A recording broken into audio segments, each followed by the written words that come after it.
দুইটা সিদ্ধান্তৰ বিষয়ে আপোনালোকক জনাম বাকি কেইটা আমাৰ প্ৰেছ ৰিলিজত বা মোৰ টুইটাৰ একাউণ্টত পাই যাব প্ৰথম আজি আমাৰ কেবিনেটত আপোনালোকে জানে যে বহুদিনৰ আগৰ পৰা আমি এটা কথা গুৰুত্ব আৰোপ কৰি আছিলোঁ যে অসমৰ গাঁও নগৰ চহৰ বা জিলাসমূহৰ নামসমূহ বৰ্তমানৰ যিটো পৰিৱেশত আছে তাৰ পৰিৱৰ্তে ঐতিহ্যৰ চানেকি বা কিবা পৰম্পৰা বা সুন্দৰ আধুনিক অসমীয়া নাম যিবিলাক অলপমান সামাজিক দৃষ্টিত বৰ ভাল শব্দ নহয় তেনেকুৱা শব্দৰে গাঁও জিলাসমূহৰ নামাকৰণ হৈছে বা বহুত জিলাৰ বিভিন্ন ঐতিহ্য আছে কিন্তু ঐতিহ্য প্ৰতিফলিত হোৱা নাই নামটো বেলেগ ধৰণে হৈ আছে তেনেকৈ আমি অসমত বহুবিলাক গাঁও আমি নাম বদলাইছিলোঁ আপোনালোকে জানে যেনেকৈ আমাৰ ইয়াৰ কালাপাহাৰৰ নাম বদলোৱা হৈছিল এনেকৈ আমাৰ বহুবিলাক বহু অঞ্চলত নাম বদলোৱা হৈছিল আজি সেই শৃংখলাকে আগুৱাই লৈ গৈ ষ্টেট কেবিনেটে আজি আমাৰ কেবিনেটৰ বৈঠকত কৰিমগঞ্জ জিলাৰ নাম আমি শ্ৰীভূমি জিলালৈ শ্ৰীভূমি জিলা বুলি নতুনকৈ নামাকৰণ কৰিছোঁ এতিয়াৰ পৰা কৰিমগঞ্জ জিলা শ্ৰীভূমি জিলা হিচাপে নামাঙ্কিত হ'ব আৰু আজি কেবিনেটে তাৰ ওপৰত আমাৰ সিদ্ধান্ত গ্ৰহণ কৰিছে দ্বিতীয়তে কেবিনেটত আজি আমাৰ পঞ্চায়ত নিৰ্বাচন লৈ খুব বিতংকৈ আলোচনা হয় আৰু পঞ্চায়ত নিৰ্বাচনৰ ভোটাৰ তালিকা 30 ডিসেম্বৰৰ আগতে প্ৰকাশ কৰাৰ বাবে কেবিনেটত সিদ্ধান্ত গ্ৰহণ কৰা হয়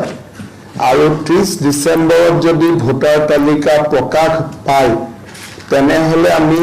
10 ফেব্ৰুৱাৰীৰ আগতে নিৰ্বাচন সমাপ্ত কৰিব পাৰিম নিৰ্বাচনৰ শিডিউল 30 ডিসেম্বৰত ভোটাৰ তালিকা প্ৰকাশ কৰা হ'ব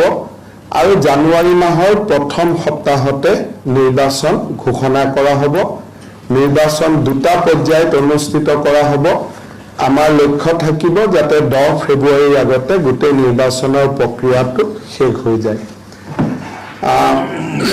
তৃতীয় এটা সিদ্ধান্ত আপোনালোকে জানে যে আজিৰ পৰা প্ৰায় 5 বছৰ আগতে আমাৰ অসমত আমি প্ৰথম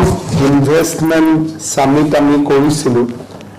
আৰু তাৰ পিছত যোৱা 5 বছৰত আমি ইনভেষ্টমেন্ট সামিট কৰা নাই আমি অহা 24 ফেব্ৰুৱাৰী তাৰিখে প্ৰধানমন্ত্ৰী নৰেন্দ্ৰ মোদী ডাঙৰীয়াৰ উপস্থিতিত Assam investment and infrastructure summit অৰ্থাৎ ইয়াত ইনভেষ্টমেন্টৰ ওপৰতো গুৰুত্ব দিয়া হ'ব আৰু নতুন ইনফ্ৰাষ্ট্ৰাকচাৰ বনোৱাৰ ওপৰতো গুৰুত্ব দিয়া হ'ব Assam investment and infrastructure summit যিখন দ্বিতীয় হ'ব প্ৰথমখন অকল ইনভেষ্টমেন্টৰ ওপৰত গুৰুত্ব আছিলে আমাৰ দ্বিতীয় যিখন সামিট হ'ব হি ইনভেষ্টমেন্টও থাকিব ইনফ্ৰাষ্ট্ৰাকচাৰো থাকিব এই সামিট আমি 24 ফেব্ৰুৱাৰীত কৰিবৰ বাবে সিদ্ধান্ত গ্ৰহণ কৰিছোঁ আৰু ইতিমধ্যে এই দ্বিতীয় ইনভেষ্টমেন্ট সামিটখনতো প্ৰধানমন্ত্ৰী নৰেন্দ্ৰ মোদী ডাঙৰীয়াৰ অংশগ্ৰহণ কৰাৰ কাৰণে সন্মতি প্ৰকাশ কৰিছে আৰু ইয়াৰ ওপৰত বাকি বিভিন্ন ধৰণৰ কাম আমি কৰিব লাগিব ভাৰতৰ বা বিদেশৰ বিভিন্ন জায়গাত ৰোড শো আদি হ'ব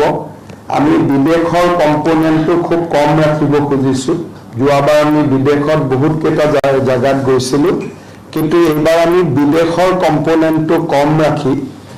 দেশৰ মূল চহৰবিলাকত আমি যেটো ৰোড শো আদি কৰিম আৰু 24 ফেব্ৰুৱাৰী তাৰিখে আমাৰ মেইন সামিটখন হ'ব তাৰ ওপৰতো আজি কেবিনেটে সিদ্ধান্ত গ্ৰহণ কৰে আৰু বাকি সৰু কেইটামান সিদ্ধান্ত আছে সেইকেইটা আপোনালোকক টুইটাৰ বা ফেসবুকত বা আমাৰ প্ৰেছ ৰিলিজত পাই যাব